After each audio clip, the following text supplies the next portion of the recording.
Janitor's black son yelled, "Don't get in the car." What the CEO did next shocked the whole company. The sky over the city bled silver rain, pooling in every crack of the vast corporate parking lot. Nathaniel Grant, the iron-willed CEO of Grant Enterprises, strode toward his gleaming black sedan, his entourage trailing like shadows under umbrellas. Then it happened. One voice tore through the storm. "Don't get in the car." A piercing cry, desperate and raw, came from a 12-year-old boy in a torn jacket.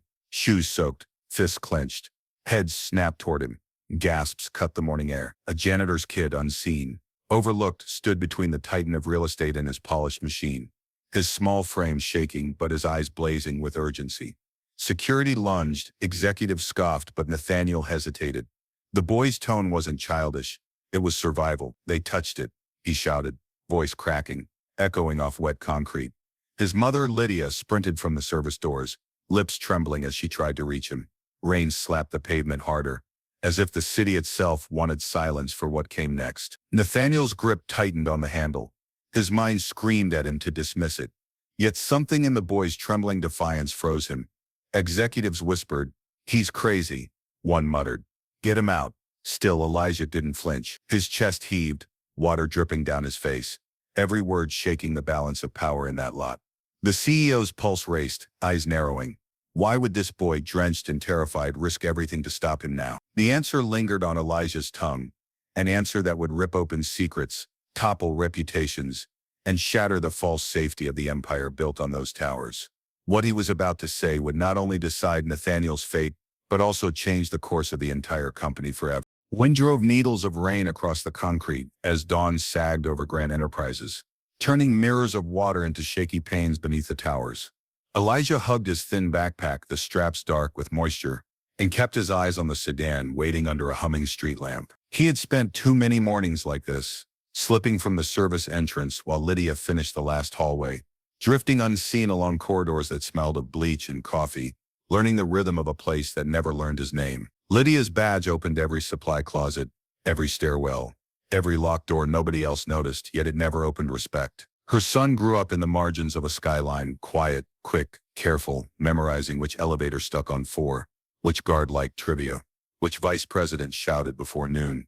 Tonight had bled into morning, and the rain made everything ring. He had watched 2 men cross the lot, faces tucked beneath hoods, moving like they had paced this ground before.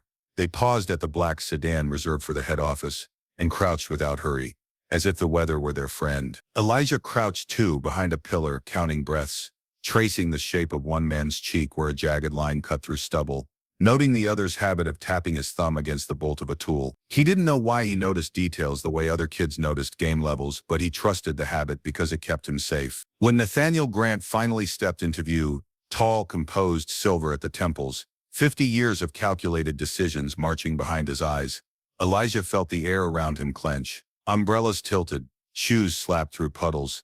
Assistants murmured about minutes and rotes. A card beeped at the gate. He could sense the moment closing like a door. Then he shouted. Now the aftermath spilled across the lot. Nathaniel stood with one hand suspended over polished chrome, attention tunneling to the soaked kid who refused to back away. Security fanned out, radios crackling, while executives ranged themselves into a fence of impatience. Lydia hurried from the service corridor, steps short, breath high, eyes fixed on her child. Elijah pressed his palms outward. "Sir, please," he said, keeping his voice level. "I saw people near your car before sunrise." The nearest guard said, "Kid, move aside." The boy shook his head. 2 men, one with a scar down the cheek. An older executive snorted. "This is absurd." Another muttered, "We have a financing call. Handle it." Nathaniel's gaze remained steady. "What exactly did you see?" Elijah swallowed. They crouched near the driver's side. One had a small case with foam inside. They watched the cameras and waited for the truck to block the angle. Then they did something under the door. The guard stepped closer. "Enough. You can't be here." Lydia reached Elijah and touched his shoulder. "Sweetheart, let them check," she whispered, apology stitched into every syllable. He lifted his chin. "If I'm wrong, I'll leave right now," he said. "If I'm right, you shouldn't touch anything." Rain strung between them like wire. Nathaniel's hand lowered. His breath fogged in thin bursts. "Name?" he asked. "Elijah," the boy answered. "My mom is Lydia. She cleans floors on 9 and 14. Several faces shifted, recognition slow and uncomfortable. as if the walls themselves had spoken. Lydia kept her shoulders small. She works nights. Elijah continued. I help her sometimes. I see things. Victor Lang, a trim executive with a precise suit and a clipped smile, barked a laugh. This is theater, he said, a distraction in a rainstorm. He reached for the sedan door to prove a point. Elijah stepped between the handle and Victor's fingers. Don't, he said, tone flat with certainty. A guard placed a hand on Elijah's arm. Nathaniel lifted 2 fingers. Wait, the guard stopped. On what basis? Victor demanded. Nonsense walks in every day. On the basis that he cares whether I live to attend that call, Nathaniel replied. The answers sliced through the chatter. Puddles gurgled into drains, and a bus grumbled along the street beyond the fence. Nathaniel studied the boy's posture, the tremor, the steadiness underneath, and the way Lydia hovered close without pulling him away. Tell me again, he said, low. Elijah described the movement, the timing, the tool tap, the scar, the way the men scanned the lot, how one smudged something beneath the seam, near the hinge. He pointed to the angle where a delivery truck had idled, blocking a camera field. They left as the sky shifted, he said. I thought about running inside, but you were already on your way. You were watching at that hour, an assistant asked, incredulous. I was waiting for my mom, he said. She had to finish the conference wing. The machines are loud. The floor gets slippery. It's easier to walk her home. Lydia squeezed his sleeve with proud fear. He waits where it's bright, she said softly. He shifted his weight, embarrassed. I hear things too, Elijah added. People talk like walls don't have ears when the night shift mops. He glanced at the executive. Yesterday, someone said your car would roll before security finished coffee. The assistant blinked. Victor exhaled through his nose. Everyone hears rumors, he said. Children dramatize. Nathaniel narrowed his eyes. Which someone? Elijah shrugged. A door thumped in the distance. Wind tugged at umbrellas. Voices travel, he said. I don't know names. Lydia's expression tightened. Not at her son, but at the roomless world they moved through each night, where knowing names had never protected anyone. The guard cleared his throat. Sir, protocol says we inspect, he said. We'll move the vehicle to the bay. Nathaniel considered the lot. The road to the inspection bay ran beside a line of cars and a blind corner, where the asphalt dipped. He imagined a remote trigger, imagined the news crawl, imagined the empty chair at his kitchen table. No ignition, he said. Check it here. Victor threw up a hand. Ridiculous, he said. Rain, exposure, optics. This is not the place. It is precisely the place, Nathaniel replied, voice even. If a device exists, distance matters more than optics. Elijah watched the exchange with an intensity that hid inside his stillness. He had grown used to being the last set of eyes in an empty hallway. He knew when people talked past him, and when they finally saw him. Something new flickered across the CEO's face. Not warmth exactly, but attention that carried weight. You said foam in a case, Nathaniel prompted. Color, gray, Elijah said. Small, like something that fits under a seat, without rattling. Lydia touched her keys. Her uniform was damp but tidy, collar straight, hair gathered back with practiced thrift. She had taught her child the architecture of places that pretended not to have hallways at all. Loading docks, fire stairs, alcoves behind signage, the relief of a quiet break room at 4 in the morning. Elijah's life had stitched itself from those spaces, from coin laundry smells, from secondhand novels found on lobby tables, from the careful study of who belonged where and why. He did not resent this. He simply held it. Rain hammered the lot, flattening headlights into blurs and turning the pavement into black glass, while Elijah steadied himself and spoke without rushing. 2 men, he said, clear despite the cold, moved along the driver's side like they'd studied the cameras. One carried a compact foam-lined case. The other tapped a slim tool, counting beats. He pointed with a low, steady hand, cutting the mist. They knelt by the seam under the hinge. The taller one had a jagged scar along his left cheek. It tugged when he smirked. A ring of umbrellas shifted. Victor's mouth curled. Colorful imagination, he said. We have meetings. We have risk. Nathaniel replied, eyes pinned to the boy. Continue. Elijah swallowed rain and kept going. They waited for a delivery truck to block a lens, then slid something under the door skin with a practiced motion. No panic. Rehearsed. Lydia hovered behind him, keys soft against her palm, worry held tight so he wouldn't wobble. When they finished, Elijah said, the tapping stopped, and the scarred one murmured a name. Skyline Heights. That phrase chilled the air. Victor waved a hand. Rumor factory, he said. Elijah met him squarely. I'd rather be wrong and wet than quiet and sorry. Security edged forward. Radios hissed. The lead kept his tone calm. We can sweep and verify, he said. Or we can stop indulging a child. Victor snapped. Risk ignores titles, Nathaniel said. We treat this as credible until disproved. The line steadied the ground beneath Elijah's shoes. He breathed again. The shorter man wore squeaky sneakers turned outward. When he crouched, I heard a faint buzz. Maybe a tester. Maybe a muted phone. He pointed at a curb stop. They left a black smear there. A guard crouched, wiped rain, and rose with a small nod. Movement slowed. Precision replaced bustle. Lydia finally spoke, voice even. He waits for me by the lights. He sees what night hides. It wasn't a plea. It was an inventory of reality. Nathaniel heard it and shifted his stance. Describe the case, he said. Gray, Elijah answered. Palm length, foam cutouts, no rattle. Gloves? The security lead asked. Black nitrile, Elijah said. He changed one before leaving. Victor's laugh thinned. Every telling grows a deep. Elijah didn't rise to it. He kept his eyes on the person who mattered. How long were they there? Nathaniel asked. 3 minutes, Elijah said. A truck with a red cab and grimy plate shielded the view. The right taillight was cracked. Security murmured into radio. A delivery log pinged back. The lead's jaw tightened. Elijah's fingers whitened on his backpack strap. I tried to call, he said, but there's no signal in the stair core. If I ran, I'd miss you. He steadied himself. So I was. Lydia placed a hand between his shoulders, anchoring him without pulling him away. Concern shone through the rain. She held her fear so he could hold his ground. Nathaniel took in the pair, the boy unwavering. The mother braced and returned his attention to the sedan. Water braided off the roof in silver threads. The skyline beyond the fence looked smudged, like charcoal rubbed with a thumb. Perimeter, the lead ordered. No one touches the driver's side. Victor exhaled sharply. Optics, exposure, delay, he said. This is a waste. Arriving alive is never a waste, Nathaniel answered. Executives shifted, annoyed and chilled, yet unable to ignore the deliberate pattern forming around the car. Elijah kept narrating details because details were all he trusted.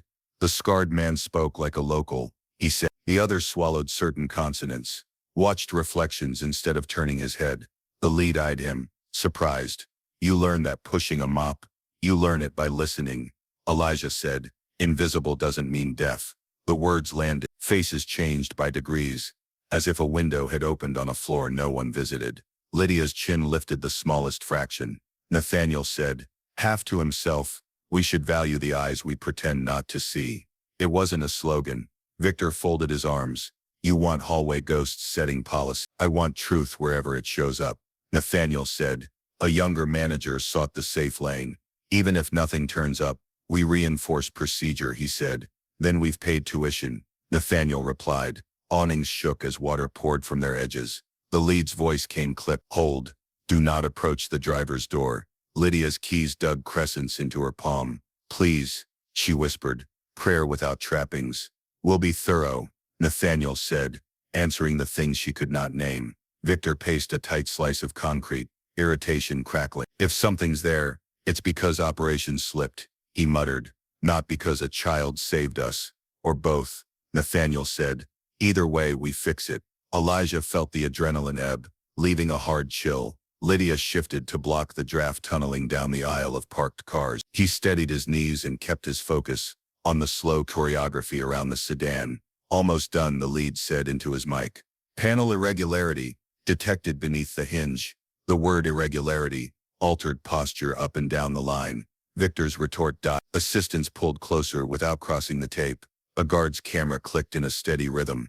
Elijah exhaled, not triumph, only relief that attention had shifted from him to the evidence. He thought of nights when the building hummed like a distant engine, when he could map entire floors by sound, printer churn, elevator clutch, the faint metallic breath of the HVAC. People called it quiet. He knew it as a language. Nathaniel glanced at him. The nod he gave wasn't ceremonial. It was real, recognition, simple and weighted.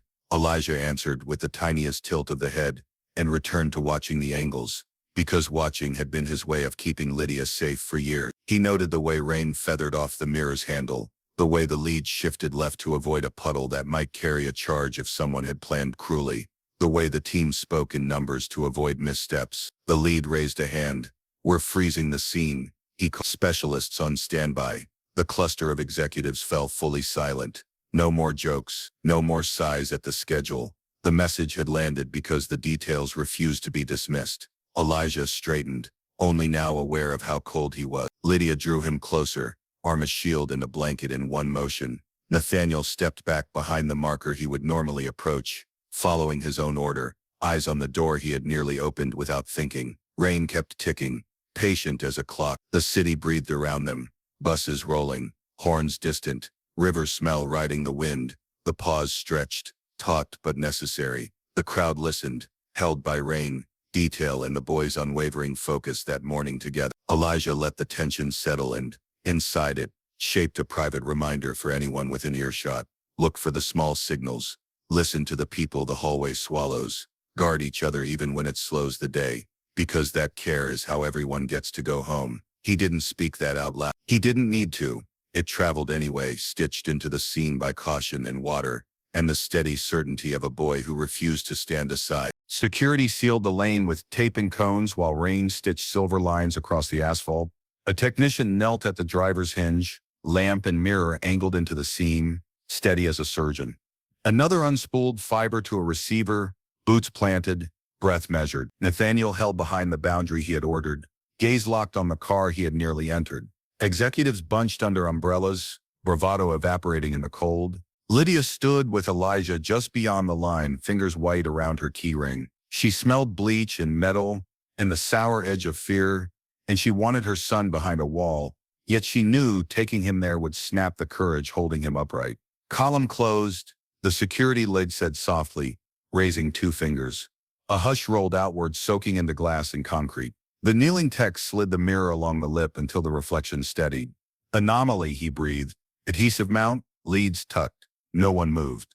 The second tech fed a probe into the gap and clipped onto a hair-thin wire. The receiver gave a small, final tone, the sound of possibility turning into proof. Lead inhaled, exhaled, and kept his voice level. "Disable in place." Umbrellas dipped as though the weather itself was bowing to procedure. The blade slid between panel and mount, a ceramic sliver tasting glue, a sticky pop, almost polite, kissed the air. The fiber camera advanced under the hinge and found what the mirror hinted at: molded plastic, a coin cell, a board no larger than a matchbox, a magnet switch glinting like an eye. "Primary isolated," the tech said after a clamp bit down. "Secondary present." The city beyond the fence quieted as if listening. Nathaniel glanced toward Lydia and Elijah.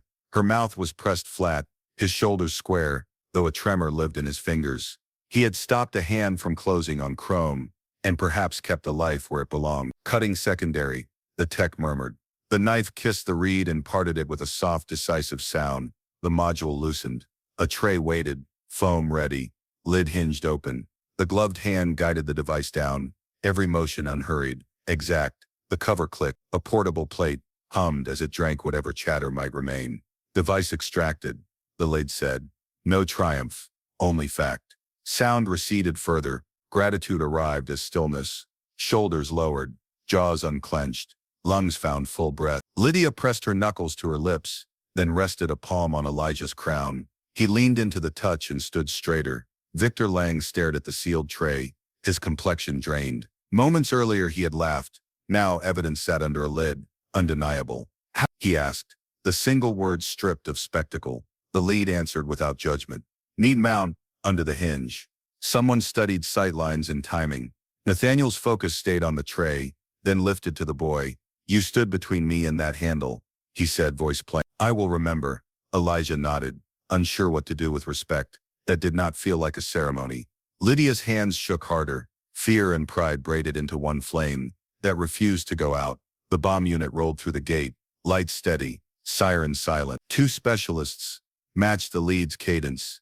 Brief questions, crisp replies, no wasted motion. Clean extraction, primary cut, secondary cut, mount intact, no chatter observed. The tray slid into a heavy case with a soft mechanical sigh. The hum faded to nothing. Around the circle, umbrellas lowered further, as though the storm had softened its grip. Phones stayed pocketed. The moment refused theater and made room for thanks instead. Full sweep. The lead order. Teams traced seams in frame, checked wheel wells, sniffed for residue, logged angles and timestamps. Nothing else surfaced. Lane clear, came the call, cautious yet firm. The tape sagged, air felt larger. Pull every camera on the west gate. Log deliveries between 4 and 6. Flag any truck with a cracked right taillight. Audit badge use in lower stair cores before sunrise. No one pushed back. Authority migrated to competence. Incompetence had listened to a 12-year-old who noticed what comfort had ignored. The supervisor from the bomb unit paused near Lydia, and the boy, measuring protocol against decency, then nodded. Good eyes, he said to Elijah. Nothing more, nothing less. The compliment fit the hour. Lydia's mouth soft. She had worked for years in spaces where invisibility was safer than being seen. Today, visibility has saved lives. Her fear did not vanish. It stood beside pride and let it breathe. Nathaniel faced her and asked, "Are you okay?" "Cold," she answered, voice steady now, and done with being ignored. He almost smiled, not from relief, but from recognition. People began to move with purpose instead of panic. Cones went back to the cart. Notes traveled across radios in clipped phrases. The case settled into the van's cradle and locked down. Schedules reshaped themselves without complaint. The company's day would continue, changed by a boy who had refused silence, and a mother who let courage be louder than fear. Nathaniel studied the handle he had nearly pulled and let a single shiver pass through him. He looked at Lydia and Elijah and felt something land that was heavier than relief. Responsibility to honor what they had carried. "Are you warm enough?" he asked. Nathaniel shrugged off his coat and held it out. "Take it," he said. "Warmth is not indulgent." "He will drown in that," she said, and steadied the collar with careful fingers. Executives gathered closer, the arc no longer excluding them. Shame lived in some eyes. In others, relief felt almost like reverence. Victor swallowed. "We'll assess process," he said, the sentence landing like a step onto a floor he was not used to standing on. "We missed things." "We did," Nathaniel answered. "No anger, no rescue. We will also change how we pay attention." He looked at Elijah. "We should have noticed you long ago." A beat passed, while rain thinned to mist. A coin of light appeared in a puddle and held steady. The case locked into a cradle that drank every echo. Teams finished their sweep along the opposite seam, and under the lead, called the lane clear, with the humility of someone who knew certainty deserves respect. "Thank you," Nathaniel said to the team, then to Lydia and Elijah. "Thank you for being here before anyone else. Thank you for refusing to be unheard." Elijah met his gaze. He had no speech prepared. He had the truth. "I saw it," he said. "I didn't want you to be hurt." Lydia's hand found his shoulder, anchoring him without pulling him back. "That is leadership," Nathaniel said. The words surprised him and fit. He had given keynotes about vision. Today, a child gave a definition that would outlast slogans. People moved with purpose again. The gate opened to routine, now rinsed and altered. The company would ask for statements. News would find its way here. Policies would be rewritten. Before any of that, a vow took root in the clean space rain had carved. "We will listen to the voices we trained ourselves not to hear." Nathaniel did not speak it aloud yet. He would, for now he carried it beside the sigh of tires on wet pavement, and the thin warmth rising from a coat draped over narrow shoulders. The city smelled like iron and river, and the beginning of something better. He matched Lydia and Elijah's pace toward the elevator. Respect settled into him like a stake driven into solid ground. Hope walked with them, quiet, sure, already working. Rain thinned to a cold mist while the bomb unit sealed its case, and the lot seemed to widen, as if the towers had stepped back to listen. Nathaniel turned to Elijah with steady calm. "You said," one of them spoke a name. "Skyline Heights," Elijah said, water ticking from his hairline. The phrase landed like a coin on glass. Lydia tightened the oversized coat around him. Victor Lang, stung by the discovery, squeezed his umbrella. "A project nickname," he scoffed. "Kids echo what they overhear." "We'll hear it from Elijah," Nathaniel said. They crouched. The boy continued. The scarred one checked the truck's mirror and whispered Skyline Heights, then said, "Tonight buys leverage." The other tapped the case and told him to hurry. "Performance," Victor snorted. "He wants attention." Nathaniel lifted a hand. Victor, the water stilled between them. He faced the boy again. "What else?" Shorter man wore squeaky soles turned outward when he crouched. Elijah said, "Watched reflections, not faces." Accent clipped on T and D. Kept checking the loading dock clock. Security wrote on waterproof pads. An assistant drifted closer, drawn by the precision. We are freezing in a lot while a child spins a thriller. Victor tried. If the phrase is real, why would rivals tie it to that name? Nathaniel asked. Night shift keeps hearing it. Elijah said. People say it's the hill your firm won't climb because it crushes smaller tenants. Rivals use it as bait. If something happened to you, someone could sell the board a faster path. Silence thudded. Even the rain seemed to hush. He listens because no one notices a mop, Lydia said, testimony rather than apology. Invisible can mean essential, Nathaniel answered. The security lead radioed for a sweep of chatter tied to the project. Nathaniel, eyes on Victor, said, You spoke with Azimuth Holdings yesterday. Routine investor check-in, Victor replied. The scarred man called the other Zed, Elijah added. The lead underlined the letter. Codename suggests planning. Enough posturing. Nathaniel said. We vet what the boy heard. He turned back. How certain are you? As certain as the cracked right taillight on the truck, Elijah said. I watched, because my mom was still upstairs. I didn't want you touching the handle. Thank you, Nathaniel said, plain and sincere. This is sentiment, Victor muttered. We should return to the schedule bends to survival, Nathaniel replied. Lydia studied faces that had passed her for years without seeing her, and felt a new alignment begin. Elijah, Nathaniel said, if I were removed, who gains from Skyline High? An assistant braver now, answered. Parallax development, next era urban, and a fund tied to azimuth. Victor's umbrella trembled. Correlation isn't motive. Your scorn is loud. Your proof is quiet. Nathaniel said, I'll favor the quiet that keeps us alive. Did they leave by the west gate? Through the service alley? Around the substation? One limped. Left foot. The lead spoke into his mic. Pull west alley to the substation. Priority. You showed judgment under pressure, Nathaniel told Elijah, voice lowered for the circle that mattered. People with titles missed what you carried. That changes now. Elijah blinked, proud and unsettled. He wanted safety more than reward. Victor stepped closer, a thin smile pasted. We're elevating anecdotes now? Enough, Nathaniel said firmer. Your contempt is a liability. The word cracked through the group. The rain drew fine lines across shoes, drains and chrome. If anyone here resists the idea that vigilance can come from any floor, recalibrate, Nathaniel said. Insight-wearing work boots saved us. Lydia's fingers eased on her keys. She stood beside her child and let truth remain visible. There's more, Elijah. They avoided the bay because they knew floor teams do surprise walkthroughs at 4:30. They studied us. They counted routes. Then we randomize and rotate cameras, the lead said, and pay for it without squeezing night staff. Nathaniel added, setting policy in one line. Victor closed his mouth. He had misread the wind. We will question our blind spots, Nathaniel told the executives. Titles didn't catch this. Attention did. To Elijah, if you remember anything else, tell me directly. We can write it down, Elijah said, glancing at Lydia. We'll do both, Nathaniel said. He signaled the lead. Escort them inside. Hot tea, dry clothes, then statements. We can finish later, Lydia said, reflexa colliding with new expectation. You already finished something for all of us, Nathaniel answered. They moved toward the entrance under a shared canopy. A bus sighed beyond the fence. Sirens faded. The city wore its storm like a lesson. We'll be a punchline by noon, Victor muttered to a junior manager. Better a punchline than a memorial. The manager. Nathaniel let that line stand. It fit the culture he preferred. The glass doors breathed warm air, yet the lot held them, asking for a promise. Nathaniel gave one, silent. The people we miss, while we rush, will keep us alive if we let them. Elijah paused inside the threshold and looked back at the car, rain dimpling the paint.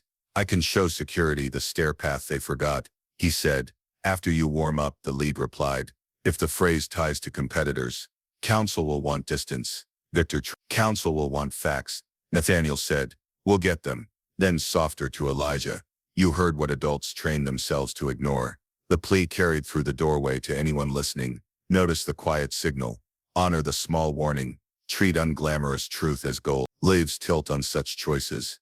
Lydia squeezed her son's shoulder. He has always noticed. Then we make noticing a standard. Nathaniel said. There was a line the scarred man used. Elijah added. He said, boardrooms hate storm. Then our board will learn to love rain. Nathaniel replied. Poetry, Victor huffed. Practice, Nathaniel said. Audit Skyline Heights. pressure points, revisit every vendor on access lists, and interview anyone linked to Westgate Freight after 3. No exception. Executives moved, not from fear alone, but from the new gravity of attention. Schedules shifted, phones lit. The firm's pace changed shape. In the glass, Nathaniel caught the reflection of a small figure inside a large coat, a woman who had polished these floors for years, and a circle learning that wisdom isn't a corner office perk. The lessons settled where mission statements never reach. The doors closed behind them. Nathaniel spoke to the lead. Keep them close. We will, the lead said. And sir, good call. We'll set you both up with passes that work without friction. Nathaniel told Lydia, not charity. She said, access. He answered, recognition. Elijah pushed his sleeves back, color returning. The scarred man twitched when sirens passed on the freeway. He hates sudden noise. Useful, the lead said. We'll flag it. The market opens in 30. Victor pressed. We cannot bleed confidence. Confidence grows when you listen. Nathaniel replied. He looked at Elijah. You led us through a hard minute. We walked together. The boy said, we'll keep doing that.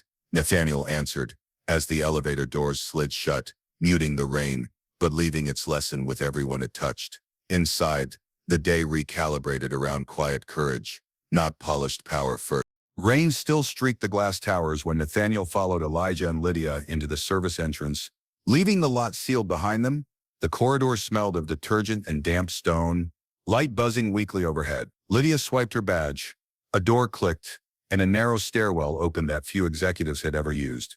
This way is faster, Elijah said, leading with sure steps despite dripping sneakers. Nathaniel hesitated at the chipped paint, the rough handrail, the echo that carried every sound, but curiosity pushed him forward.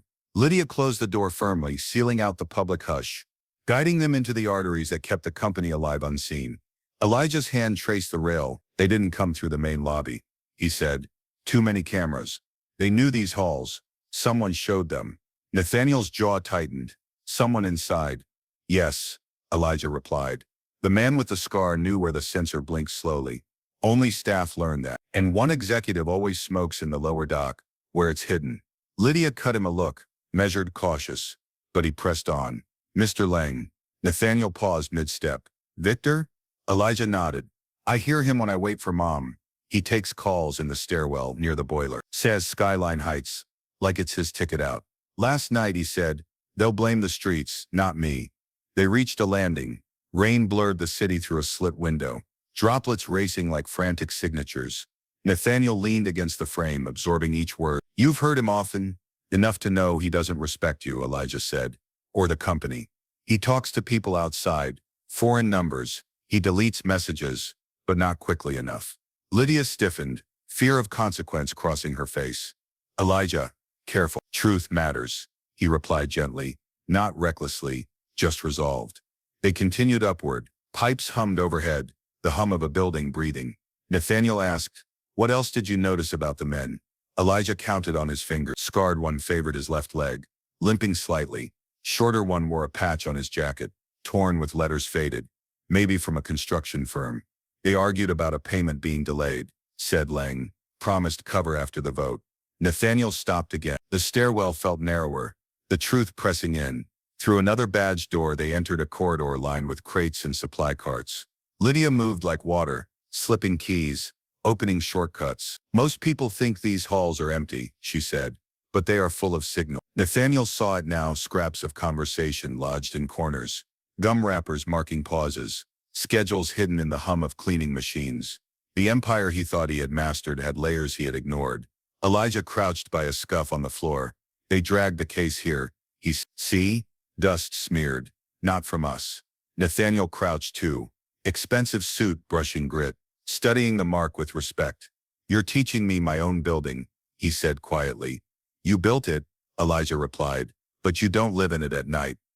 They passed a window where the city glared cold and wet, taxis trailing spray across intersections. The towers beyond looked like watchmen, but Nathaniel understood their blindness now. Inside, unseen corridors carried truths, money rarely noted. Another stairwell wound them down toward the server rooms. Elijah lowered his voice. I heard them mention a reset, something about access logs. They said Victor would cover the timestamp if things looked wrong. That means files. Nathaniel's chest tightened. You think they left evidence? Elijah nodded. They aren't careful because they think no one listens. But I do. Lydia brushed his shoulder. And he remembers, she added. Nathaniel gestured forward. Show me. Elijah led him past humming conduits and a locked grate. Lydia's master keys slid in with ease. The air cooled, electric with the pulse of machines. Servers blinked in tall racks, lines of green and amber like coded constellations. This place keeps everything, Elijah said, and Victor comes here when he thinks no one watches. He talks on the phone, typing fast. Once I saw him hide a drive behind the vent. He pointed toward a panel slightly misaligned. Nathaniel's pulse kicked. A guard unfastened the screws. Inside, wedged in the dark, lay a slim device with a flashing light. Nathaniel exhaled, half relief, half rage. He hid it here. Yes, Elijah said. They said it had calls, emails, and proof.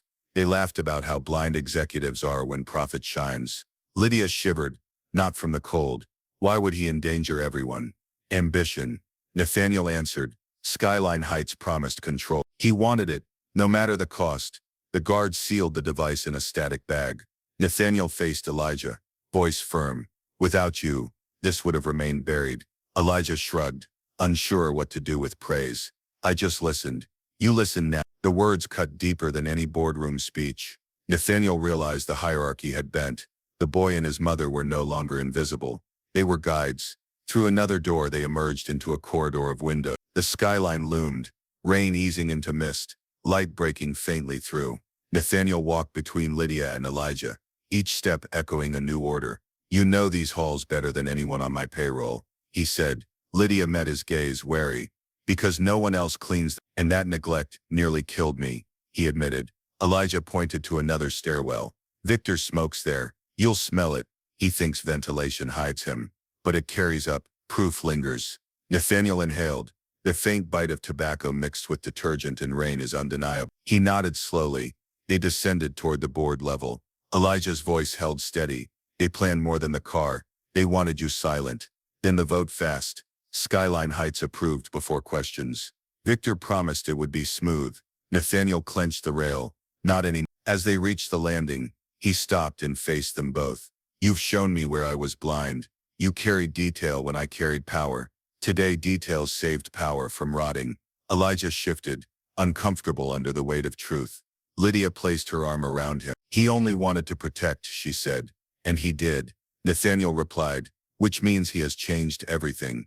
The rain outside slowed, droplets sliding like tempered glass. The city exhaled, unaware that a boy and his mother had pulled its balance back from the edge. In the unseen stairwells and hushed corridors, hidden wisdom had risen into daylight. For the first time, Nathaniel felt his empire's foundation was not steel or glass, but the people who lived its unseen hours. He turned to Elijah with quiet respect. From now on, when you speak, I will listen. Elijah met his gaze, steady despite trembling hands. Then maybe things will change. Nathaniel believed him, and for the first time in years, hope walked with him down the stairwell. The server room throbbed with mechanical breath, racks glowing in precise rhythms, their hum rising like a chant beneath the storm that still washed the city outside.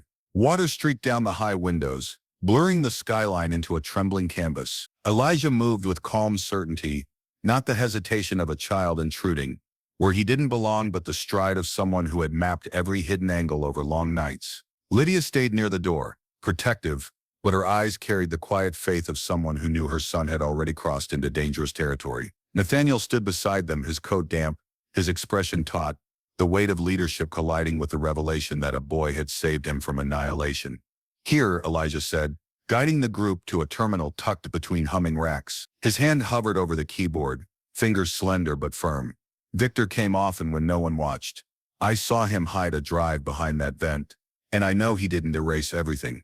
The guard who had retrieved the small device earlier stepped forward, producing the static bag. Inside lay the slim hardware, innocuous until paired with the truth. Nathaniel nodded. Let's see what he buried. The lead technician unpacked it carefully, sliding it into an isolated dock. Code flickered, streams of logs flashing across the screen, fragmented but legible. Elijah leaned closer, eyes scanning with the fluency of someone who spent hours absorbing fragments of adult conversations, without permission. There, he said, pointing to a line of numbers, outbound calls to a blocked region. Timestamp matches the night they touched your car. The technician clicked and audio files appeared. Static cleared and voices emerged. One was Victor's, clipped, precise, delivery arranged. The CEO won't last the week. Skyline Heights is ours. The words crawled into the room like venom. Lydia's breath hitched. Nathaniel's face hardened, not with disbelief but with fury contained in silence. Elijah pressed on. There are emails too. He pulled a folder nested deep in directories, strings of correspondence between Victor and contacts marked only by initial. They discussed payments, timing, and access codes. One file contained blueprints of the parking lot, annotated with red circles near the driver's side door. He gave them everything, Elijah said quietly. He traded your life for a project.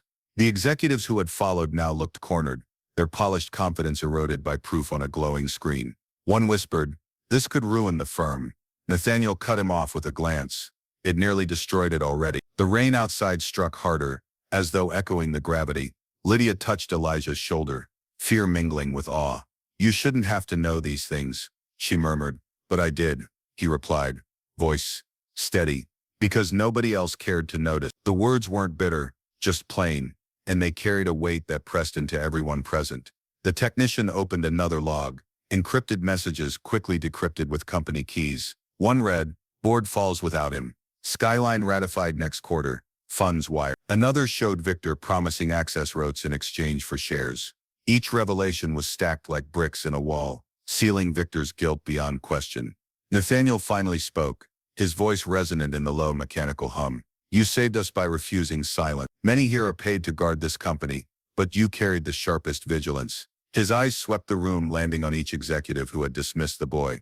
"This should remind us all, overlooked voices often hold the truths that protect us." Elijah lowered his gaze, uncomfortable with the spotlight, but Nathaniel would not allow modesty to erase credit. "You listen where we turn deaf. That is expertise, not accident." Victor's name on the screen glared like a wound. A younger manager whispered, "What do we do now?" Nathaniel answered without pause, "We bring this to the board. We bring Victor to justice. And we never again pretend wisdom lives only at the top." Lydia finally breathed, tears blending with the damp on her cheek. Pride flickered in her eyes, tempered by the ache of years spent invisible. Nathaniel turned to her. "He not only saved me, he saved every one of you and the company itself. This is not charity, Lydia. This is recognition long overdue." The technician scrolled further, revealing one last chilling detail, a video file. Grainy footage showed Victor in the very stairwell Elijah had described, speaking into his phone. "Once the blast hits, I'm in position. Don't worry about cameras. They don't look here." The scarred man appeared beside him briefly, nodding. The file cut out, but it was enough. The truth was complete. No one spoke for a long moment. The servers clicked. Rain rattled. The city outside loomed indifferent. Then Nathaniel said, "Seal this evidence. Secure the chain of custody. Prepare copies for law enforcement." His words were iron. Elijah stood straighter, relief and exhaustion mingling. Lydia wrapped an arm around him, but he looked up at Nathaniel and said, "They thought no one was watching. They forgot people like us see what others miss." The line struck deep, an emotional chord that hummed through every person present. Nathaniel nodded, his voice low, powerful, "And we will remember. From today, overlooked eyes will no longer be ignored. They are the first defenders, the quiet guardians." It wasn't a speech. It was an oath. The executives glanced at one another, shame thick in their silence. They had doubted a boy, mocked his words, and nearly cost a life. Now they stood in a room where truth radiated from a screen, and from a child who had refused to let fear win. Elijah closed the file, the screen dimming to black. The room exhaled. Nathaniel reached for his shoulder. "You've done more than most leaders achieve in years. You saw, you remembered, you spoke. Never underestimate that again." Elijah nodded, eyes bright with the storm's reflection. As they left the server room, the rain outside eased into a drizzle, as though the storm had delivered its warning and receded. The city lights shimmered through droplets, transformed by what had been revealed within. The subtle call lingered, unspoken, but undeniable. "Listen to those unseen, honor their vigilance, for wisdom does not wear titles." In that truth lay the survival of more than one man. It was the survival of an entire company, and it had been carried by the overlooked son of a janitor, who refused to be silent. The boardroom overflowed with directors, council, department heads, and a ring of security posted along the glass wall, while rain combed silver lines down the windows overlooking the city. Nathaniel stood at the head of the table, calm though damp cuffs betrayed the morning's chaos, and nodded to the technician at the console. Screens woke in unison, casting the room in a cold glow. Elijah sat beside Lydia near the end of the table, small within a borrowed blazer yet steady, eyes alert. "We will proceed on record," Nathaniel said, voice even. "What you are about to see concerns an attempt on my life and a scheme to force approval of Skyline Heights." Whispers flickered, then faded as the first file opened.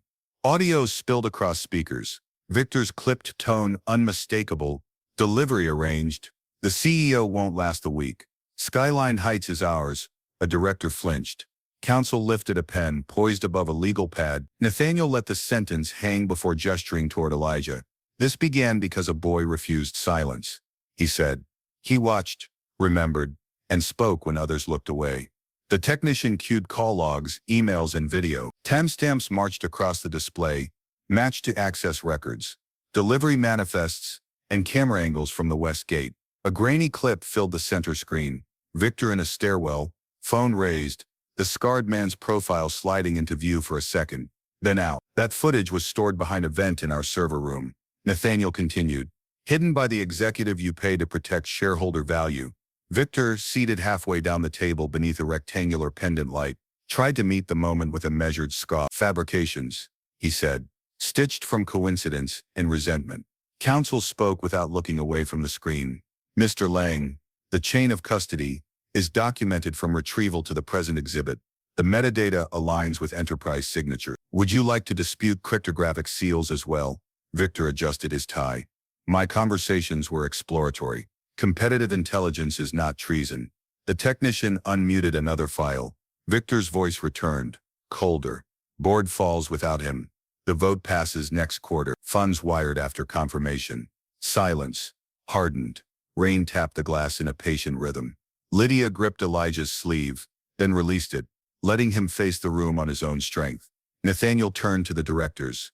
"Security extracted a live device from my car this morning. Its placement matched the plan outlined in these messages. We are fortunate to be here at all." A director who had doubted earlier cleared his throat. "I owe the boy an apology," he said, then looked at Elijah directly. "Thank you." Elijah nodded, uncomfortable yet composed. "I saw what others missed," he said softly. "I didn't want anyone hurt." The admission carried more force than any barbed speech. Another slide appeared, displaying payment trails routed through shell accounts, tied to a fund connected with Azimuth Holding. Counsel summarized the transfers with clipped clarity. Multiple disbursements, memo lines referencing Heights milestones, all coinciding with access anomalies and suspicious deliveries. Nathaniel faced Victor. "You endangered people for a shortcut. You tried to trade fear for approval."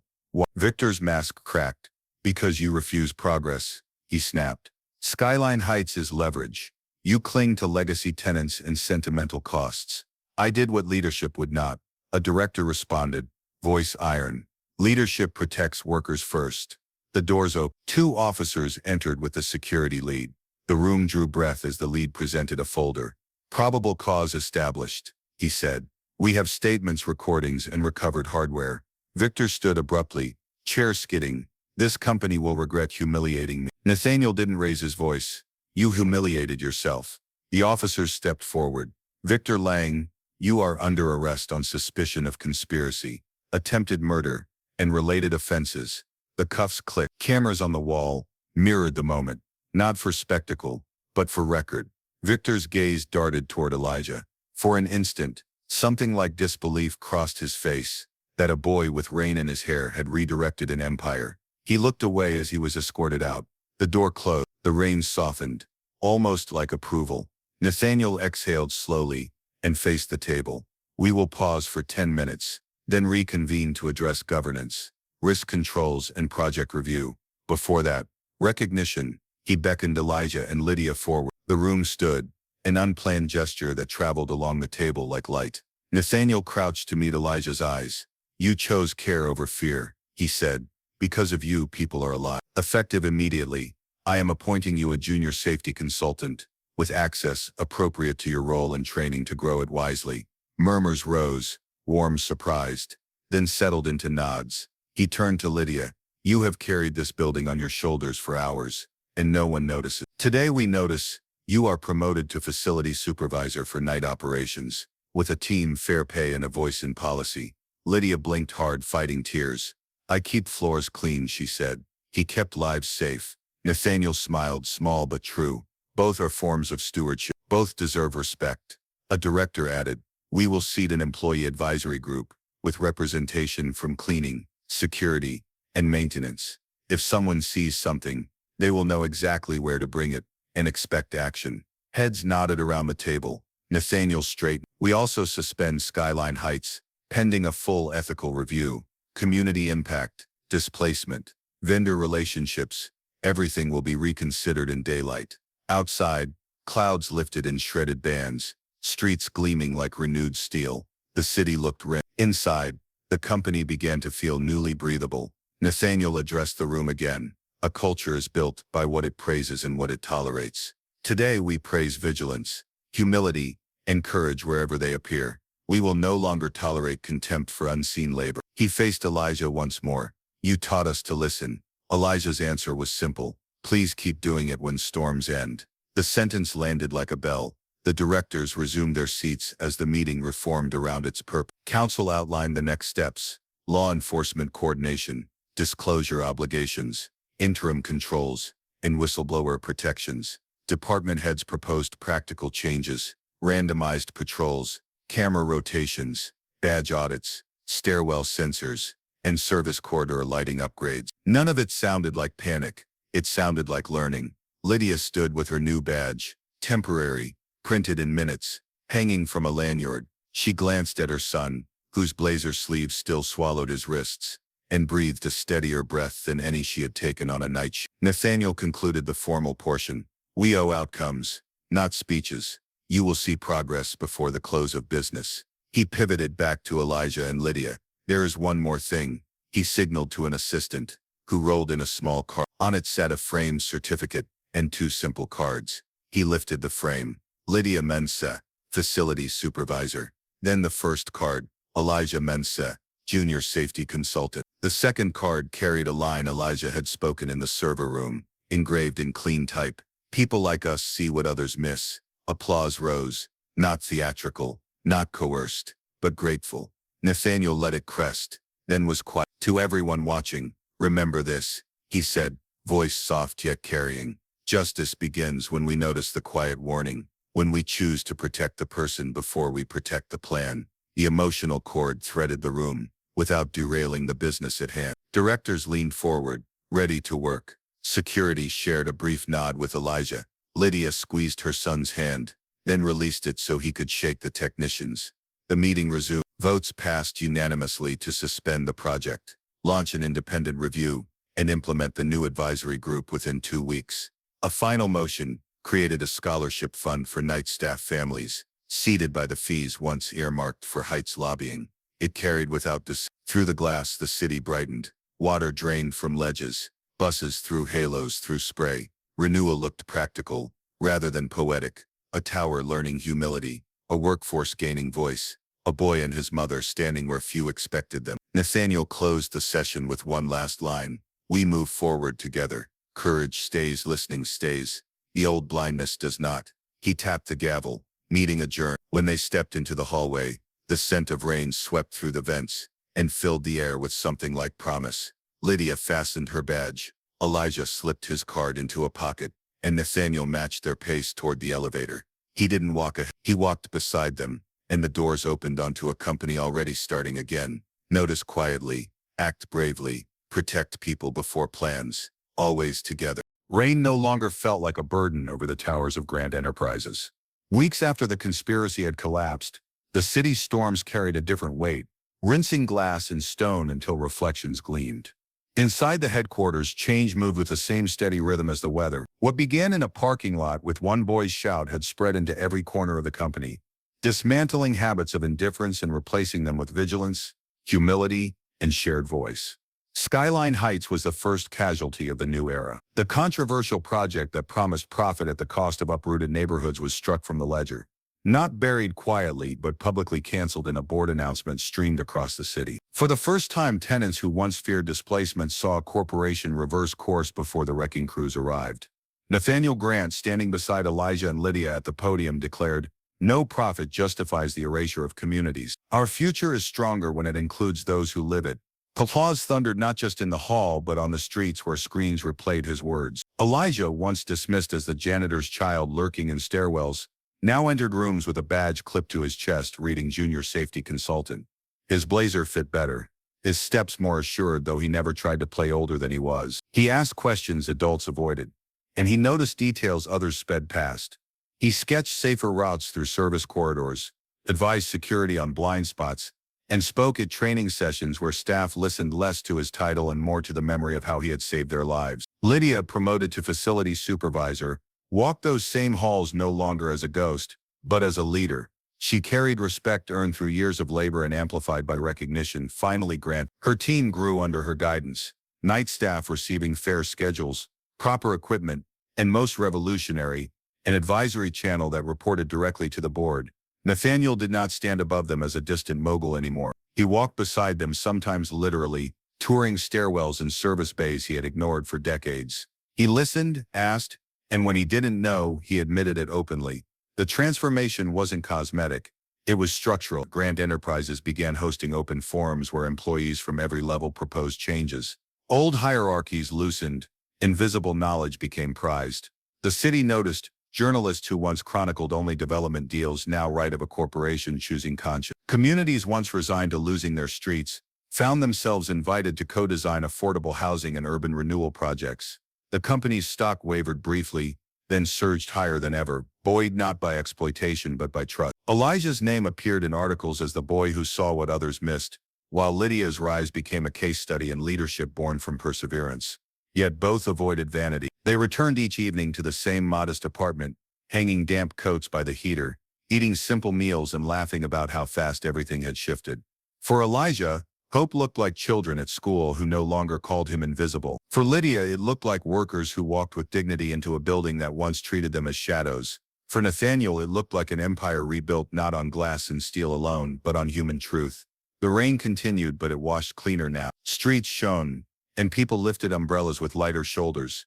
The storm that had once threatened had become a reminder. Vigilance matters, voices matter, courage matters. And now, to you, the one listening, watching, wondering, let this story remind you that change is never reserved for the powerful.